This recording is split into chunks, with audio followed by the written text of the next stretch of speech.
The End of Privacy: How Data Became the World's Most Valuable Currency.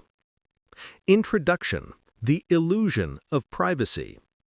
In 2010, when Mark Zuckerberg said, "Privacy is no longer a social norm," most people laughed it off. Back then, Facebook was just a fun place to share memes and photos of your dog. Nobody imagined it would become a trillion-dollar surveillance empire, built not on your time, not on your clicks, but on something far more intimate: your data. Fast forward to today. 2030 is closer than it seems, and privacy is no longer dying. It's already dead. Every step you take, every purchase you make, every emotion you express, online or offline, is being captured, analyzed, and sold. Your heartbeat can be tracked through your smartwatch. Your mood is detected through your voice assistant, and your desires are predicted, often before you even know them yourself. Welcome to the era where data is the new oil, but also the new gold, the new power, and the new weapon. This is the story of how we arrived here, and what it means when your personal life becomes the world's most valuable asset. Part 1. The Silent Revolution: How we sold our souls for convenience. We didn't lose privacy overnight. We gave it away, inch by inch, in exchange for convenience. When you signed up for free email, you weren't the customer. You were the product. When you asked your voice assistant to play a song, it didn't just listen to your words, it listened to you. When you allowed your phone to track your steps, you thought you were improving your health. But what you were really doing was teaching algorithms how humans move, how they rest, how they age, and even how they die. Companies like Google, Meta, Amazon, and TikTok didn't just collect data. They built behavioral economies, systems that turn human activity into predictable, monetizable patterns. Your attention became a commodity. Your emotions became data sets. Your identity became a transaction. And every click, every "I agree" on a privacy policy you never read, was a digital signature on the contract of your own surveillance. The trade was simple. You get convenience. They get control. Part 2. The Rise of the Data Economy. Data isn't just information anymore. It's currency. In the 21st century, whoever controls the data controls the future. Think about this. Google knows what the world is thinking. Amazon knows what the world is buying. Meta knows what the world desires. And TikTok knows what captures the world's attention in seconds. Data has replaced gold as the ultimate store of value.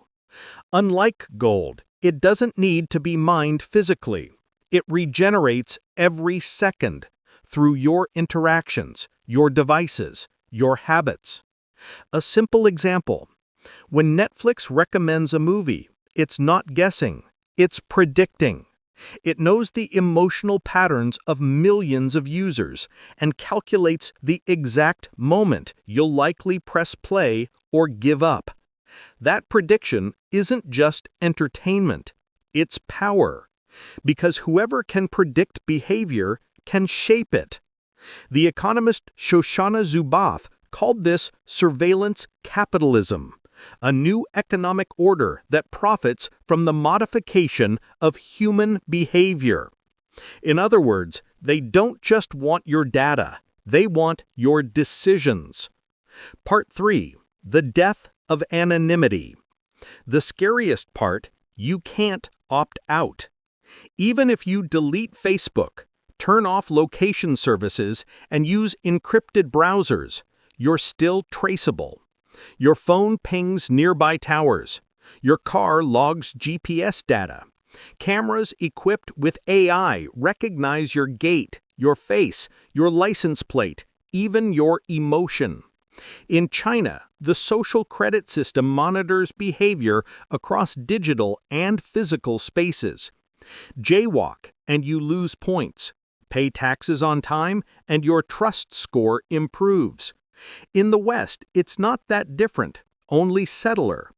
Instead of punishment, you're manipulated through algorithmic nudging, shaped toward specific consumption patterns, political views, and emotional states. Your recommended feed isn't random. It's a mirror built from your digital shadow. And the longer you stare into it, the more it knows you, until it can become you. Anonymity used to be freedom. Now it's a myth. Part 4. The Biological Data Rush. The next phase of the data gold rush isn't digital, it's biological. Your DNA, your heartbeat, your neural patterns, all are being mapped, measured, and monetized. Wearables, medical apps, smart rings, even toilets with biosensors. Every new device promises better health insights, but beneath that promise lies the same trade: data for convenience. In 2022, companies like 23andMe sold genetic test kits to millions of users. What most didn't realize was that their DNA data was being licensed to pharmaceutical giants for drug development. Your genes became intellectual property. Not yours, but theirs. In the coming years, brain-computer interfaces, like Neuralink, will take this even further. When your thoughts can be read, or even influenced, privacy doesn't just disappear. It dissolves. Imagine living in a world where your emotions are measurable, your intentions are predictable, and your decisions can be nudged by an algorithm that knows your brain better than you do. That world isn't science fiction anymore. It's the next business model. Part 5. The Weaponization of Data. Power always seeks control, and data is the perfect weapon. Authoritarian regimes use it for surveillance and control. Corporations use it for profit. Hackers use it for manipulation. During the 2016 U.S. election, the Cambridge Analytica scandal revealed how millions of Facebook profiles were used to influence voters through psychographic targeting. That was the tip of the iceberg. Now, AI-driven disinformation campaigns can generate synthetic voices, fake news, and deepfakes at scale, blurring the line between truth and illusion. The battlefield of the future isn't land or sea, it's perception. Information warfare has replaced traditional warfare, not with bombs, but with bytes. When truth becomes programmable, democracy becomes negotiable. Part 6. The Data Inequality Divide. There's a new kind of inequality emerging, not based on money, but on data access. Big tech companies know more about humanity than any government, university, or organization in history. They control the world's knowledge flows, prediction engines, and behavioral data sets. And that concentration of power creates a new hierarchy: the data rich and the data poor. The data rich can see patterns, forecast trends, and shape economies. The data poor, including small businesses, developing nations, and individuals, operate in ignorance, guided by systems they don't understand. In this future, inequality isn't just financial, it's epistemological. The few know everything, the many know nothing. And as AI models train on billions of human interactions, this gap will only widen, turning humanity into the unpaid workforce of the machine age. Part 7. The End of Consent. Remember, I agree? It's the biggest lie on the internet. The modern digital ecosystem runs on forced consent. Long, legal documents no one reads, written to ensure that your data, once collected, is theirs forever. You don't give consent anymore. You inherit it. Every new update, every connected service, every convenience app silently extends that chain of ownership. Even laws like the GDPR in Europe, though well-intentioned, are reactive. They play defense in a war that was lost years ago. By the time a government regulates, the technology has already evolved. The pace of control outpaces the pace of law. And so we live in a paradox. The more data protection laws we pass, the more data we generate. Because in the digital age, existence itself produces data. Part 8. Data as Identity. Once your name defined you, then your reputation. Now it's your data profile. Corporations don't see you as a person, they see you as a probabilistic cluster of behavior. User ID 14698 tends to buy after 2 a.m., prefers nostalgic content when stressed, loses interest in videos after 6.3 seconds. This is your digital twin, an algorithmic reflection built from your actions, habits, and emotions. It's how ad networks decide what to show you, how insurers set your premiums, how employers assess your trustworthiness.